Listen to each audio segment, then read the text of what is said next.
Meseret Choulin, résumé du Daf Lamed Gimel. La Gemara commence par un chidouche de Resh Lakish qui dit que celui qui a fait la shrita est au courant de la shrita une fois qu'il a terminé de couper la trachée artère. Les poumons ont été percés. C'est pas grave puisque les poumons de toute façon ils ont déjà été coupés à travers la trachée artère. Donc puisque la vie des poumons dépend de la trachée, une fois qu'il a fait la shrita de la trachée artère, on considère comme si les poumons sont dans un panier, dans l'assiette. Ça nous intéresse plus ce qui leur arrive. Quel est le din si les intestins ont été percés une fois qu'il a commencé la shrita, qu'il a déjà coupé la trachée artère, avant d'avoir touché l'œsophage? Or, les poumons ne sont attachés ils ne sont pas attachés à la trachée artère. C'est l'œsophage qui fait passer la vie aux intestins. Donc là, puisqu'il n'a pas encore coupé l'œsophage et qu'il est encore vivant, et donc les intestins devaient être encore vivants, s'ils ont été percés, peut-être que ça cause un problème. Dit la Gemara, effectivement, Rabba dit que dans ce cas-là, c'est un problème, c'est taref.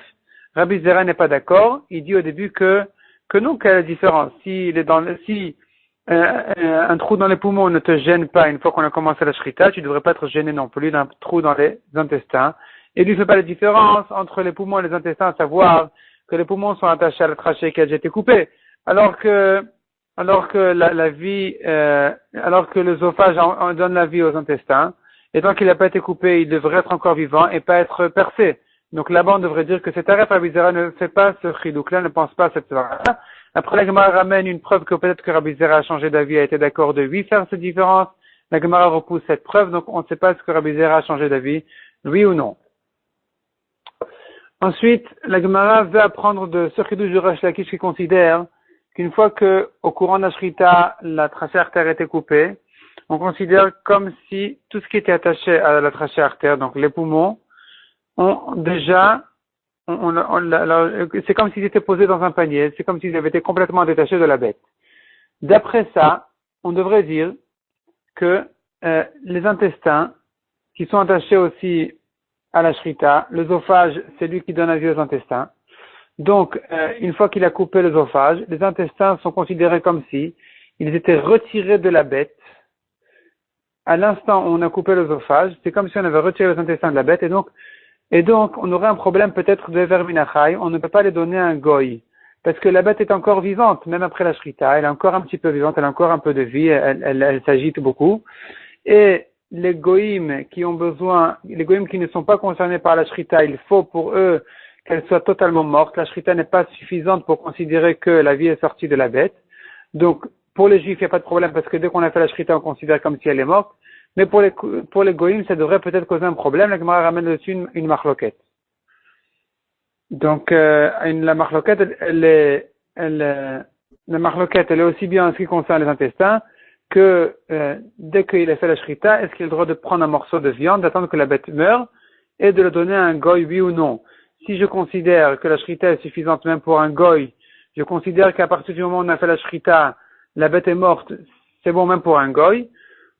Ou bien je dis que non, c'est que pour les juifs qu'on la considère comme si elle était morte, mais pour les goïms, c'est comme si elle était encore vivante, on a un problème de verminachai. Donc on a là-dessus une marloquette.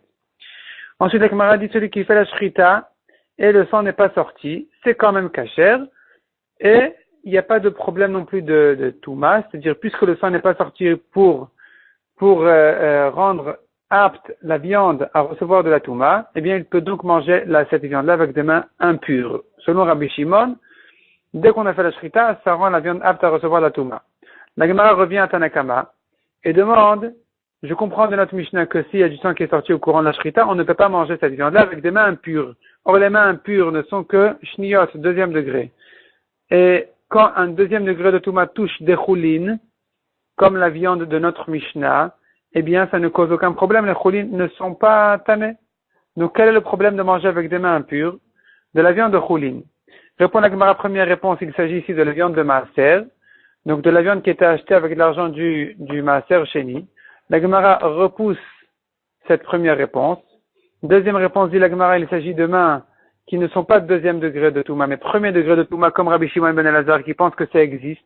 Il y a des mains qui sont à premier degré de touma, même en ce qui concerne les choulines. De quel cas il s'agit? Il s'agit du cas où il a rentré ses mains dans une maison dans une maison tméa, où il y a de la tsarat, de la lèpre, ou Rabbi Akiva pense que dès qu'il a rentré ses mains deviennent premier degré de Touma. La Gemara explique pour quelle raison on ne veut pas établir notre Mishnah comme Rabbi Akiva. On devrait dire que notre Mishnah, elle est l'avis de Rabbi Akiva. Répond la Gemara, Rabbi Akiva peut-être qu'il ne pense qu'en ce qui concerne la Touma, les Kodashim, qui dit que Rabbi Akiva considère ses mains premières à la Touma, même en ce qui concerne les Choulin.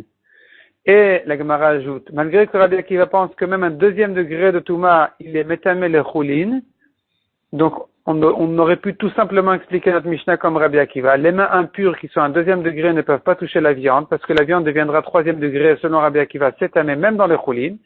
Et répond la Gemara, peut-être que ça n'a été dit qu'en ce qui concerne une Touma de Raïta, et pas une Touma de Rabbanan.